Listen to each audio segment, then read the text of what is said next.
ኢትዮጵያና ኤርትራ የጦርነት ዝግጅት ልወረር ነው። ኢትዮጵያና ኤርትራ በአንድ ወቅት በአንድ ሀገርነት የነበሩ አሁን ሁለት የተለያዩ ሀገር የሆኑ ናቸው። ኤርትራና ኢትዮጵያ በአዲስ መልክ በአዲስ የፕሮፓጋንዳ ዘመቻ መካሰስ ላይ ይገኛሉ። የዓለምን ሕዝብ የኢራንና የእስራኤል ጦርነት ያዝ አድርጎት ነበር። የኢትዮጵያና የኤርትራ ሕዝብም ኢራን ይህን አደረገች፣ እስራኤል ይህን አደረገች እያሉ በሁለቱ ሀገራት ጦርነት ተወጥረው ነበር። አሁን ግን ከእስራኤልና ኢራን ጦርነት ባለፈ የኢትዮጵያና የኤርትራ የጦርነት ነጋሪት ጉሰማ የብዙዎችን ቀልብ እየሳበ ነው።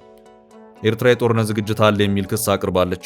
ልወረር እችላለሁ የሚል ስጋቷንም በይፋ በመግለጫ አሳውቃለች። ህወሓት ከኤርትራ ባለስልጣናት ጋር በመስማማት የኢትዮጵያና የኤርትራን ድንበር መክፈቱን ተከትሎ የፌዴራል መንግስት ክፉኛ ተደናግጧል። ህወሓት እንዴት የፌዴራል መንግስት ስልጣንና ኃላፊነት ይጣሳል እያለ ነው። በሌላ በኩል ህወሓት እኔ ህዝብ ለህዝብ እንዲገናኝ ነው ያደረኩት እያለ ነው። ኤርትራ ሰሞኑን ኢትዮጵያን የሚከስ መግለጫ አውጥታለች።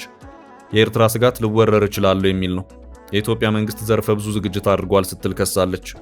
ኤርትራ የኢትዮጵያን መንግስት የከሰሰችው አንደኛ ለተለያዩ ሀገራትና ዓለም አቀፍ ተቋማት ኤርትራ የጦር ዝግጅት እንዳደረገች የሚገልጽ የክስ ደብዳቤ ተሰራጭቶብኛል የሚል ነው። ሁለተኛው የኤርትራ መንግስት ክስ ደግሞ የኢትዮጵያ መንግስት የጦር መሳሪያ ግዢ እየፈጸመ ነው የሚል ነው።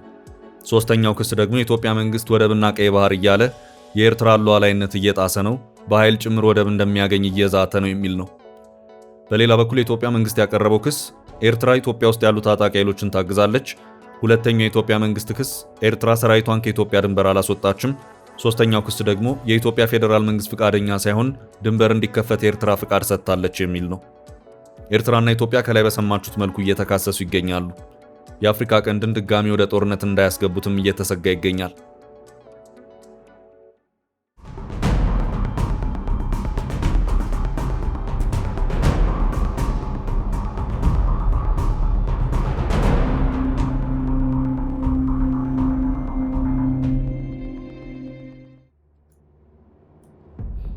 ሰሞኑን የብዙዎችን ትኩረት የሳበው የኤርትራ መግለጫ እንዲህ የሚል ነው። ባለፉት ጥቂት ቀናት ውስጥ የኢትዮጵያ መንግስት በኤርትራ ላይ ከፈተውን ዲፕሎማሲያዊ ዘመቻ አጠናክሯል በማለት የክስ አተታ ያስቀምጣል። ኤርትራ ክሷን ስትቀጥልም የዲፕሎማሲ ዘመቻ ወደ ተባበሩት መንግስታት ድርጅት ዋና ጸሐፊ እንዲሁም ለበርካታ ሀገርና መንግስት መሪዎች ደብዳቤዎችን መላክን የሚያካተተ እንደሆነ መግለጫው ላይ ኤርትራ ገልጻለች። የተጻፈው ደብዳቤ ኤርትራን በተደጋጋሚ ትንኮሳዎች እንዲሁም በኢትዮጵያ ሉዓላዊነትና የግዛት አንድነት ጥሰቶች የሚወነጅል እንደሆነ የኤርትራ መንግስት መግለጫ አስፍሯል። የኤርትራ መንግስት የኢትዮጵያ መንግስት ሰሞነኛ አካሄድ እንዲህ ሲል ከሶታል። የኢትዮጵያ መንግስት የጻፈውን ደብዳቤ የተለመደ ማደናገሪያ ሲል ከጠራው በኋላ የዲፕሎማሲ ዘመቻ ዓለም አቀፍ ማህበረሰብ ማታለልና በዚህም ረጅም ጊዜ ሲብላላ ለቆየ የጦርነት አጀንዳው ድጋፍ ማሰባሰብን ዓላማ ያደረገ ነው። መግለጫው እውነታው ግን የኢትዮጵያ ገዢ ፓርቲ ብልጽግና የኤርትራ ወደቦችን በተቻለ መጠን በህጋዊ መንገድ አስፈላጊ ከሆነም በወታደራዊ መንገድ ለመውሰድ በሚል ላለፉት 2 ዓመታት በግዴለሽነት አላስፈላጊ መግለጫዎችና ተንኳሽ ጦር ሰበቃ ውስጥ እየገባ ነው ብለዋል። የኢትዮጵያ መንግስት የጦር መሳሪያዎች ግዢ ላይ ተሰማርቷል ሲልም አክሏል።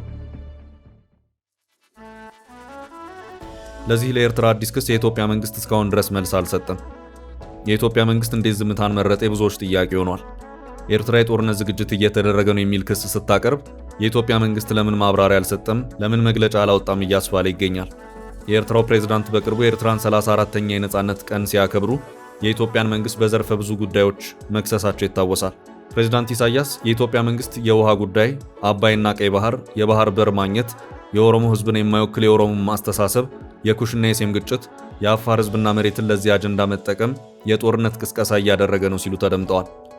የኦሮሞ ምሁራን ለአንድ ወር ያህል ተደጋጋሚ ደብዳቤና ወቀሳ ለኤርትራው ፕሬዝዳንት ሲያቀርቡ ነበር። የኤርትራው ፕሬዝዳንት የኢትዮጵያ መንግስት የኦሮሞ ማስተሳሰብ በኢትዮጵያ ህዝብ ላይ ለመጫን እየሰራ የሚገኝ ክስ ነው ማለታቸውን ተከትሎ በውጭ የሚኖሩ የኦሮሞ ዲያስፖራዎች ክስ ሲያቀርቡ እንደነበር የቅርብ ጊዜ ትውስታችን ነው። በሌላ በኩል ጠቅላይ ሚኒስትር አብይ በ2016 ስለ ወደብና ስለ ባህር በር ጉዳይ ቆፍጠን ያለ ንግግር አድርገው ነበር። ይህ የጠቅላይ ሚኒስትሩ ንግግር ኤርትራን ክፉኛ አስቆጥቷታል። የኤርትራ እንደሚያፈለው የጠቅላይ ሚኒስትር አብይ ንግግር።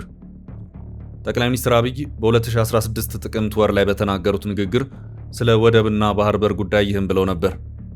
ኢትዮጵያ በዙሪያዋ ለሚገኙ ሀገራት የውሃ ምንጭ እንደሆነች አስታውሰዋል።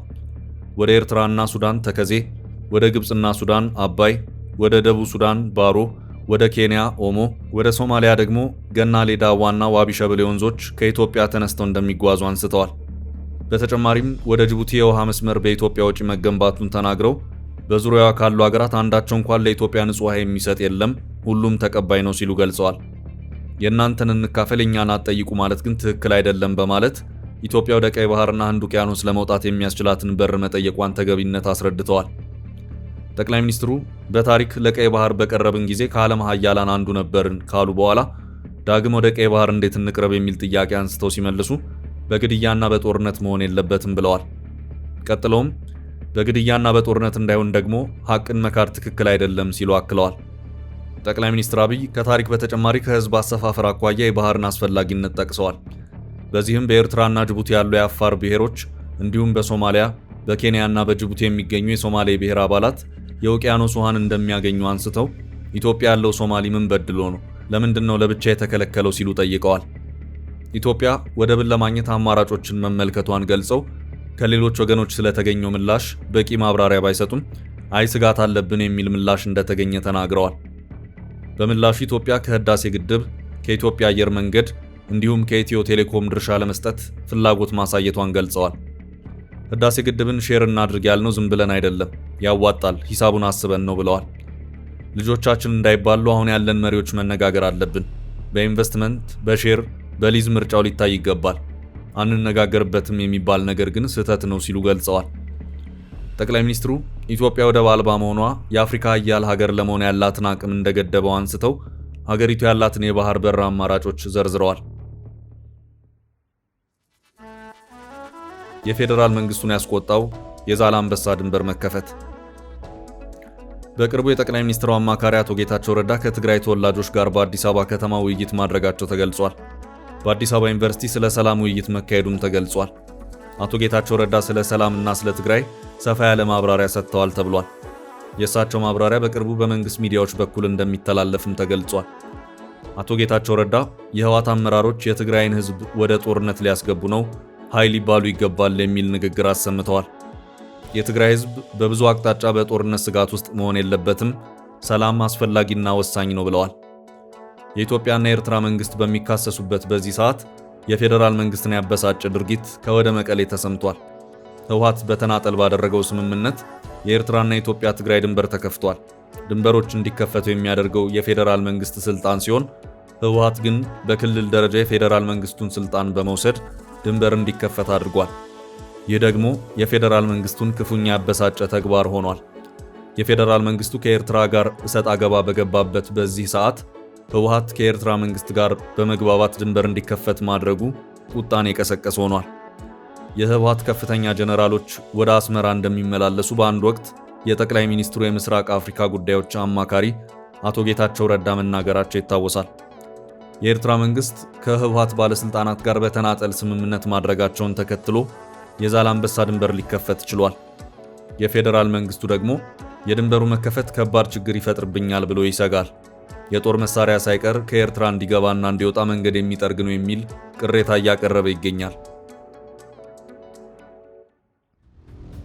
የፌዴራል መንግስቱ በድንበሩ መከፈት ቅሬታ ይሰማው እንጂ በኤርትራና በኢትዮጵያ ድንበር ያሉ የዛላምበሳ ነዋሪዎች ግን እጅግ ደስተኛ እንደሆኑ ለቢቢሲ ገልጸዋል። ቢቢሲ የዛላምበሳው ድንበር እንዴት እንደተከፈተ ሲያስረዳ የድንበሩን የተወሰነ ክፍል እንደገና ለመክፈት እርምጃ የተወሰደው ከሁለቱም መንግስታት ይፋዊ ድጋፍ ሳይደረግ በአካባቢው የማህበራዊ አንቂዎችና የማህበረሰብ ተወካዮች አነሳሽነት መሆኑ ተሰምቷል። ይህ ይሁንታ ያገኘው ደግሞ በህወሓት ባለስልጣናትና በኤርትራ ባለስልጣናት መልካም ፍቃድ ነው ተብሏል። አንዲት የትግራይ እናት እንደ ህዝብ መብላት መነገድ እንፈልጋለን፣ እንዲሁም እንደ ከዚህ ቀደሙ በማህበራዊ ህይወት መገናኘት እንፈልጋለን። የእነርሱ ቤተሰቦች እዚያ አሉ፣ የእኛ ቤተሰቦች እዚያ አሉ፣ የምንፈልገው ሰላም ነው ስትል ለቢቢሲ ተናግራለች።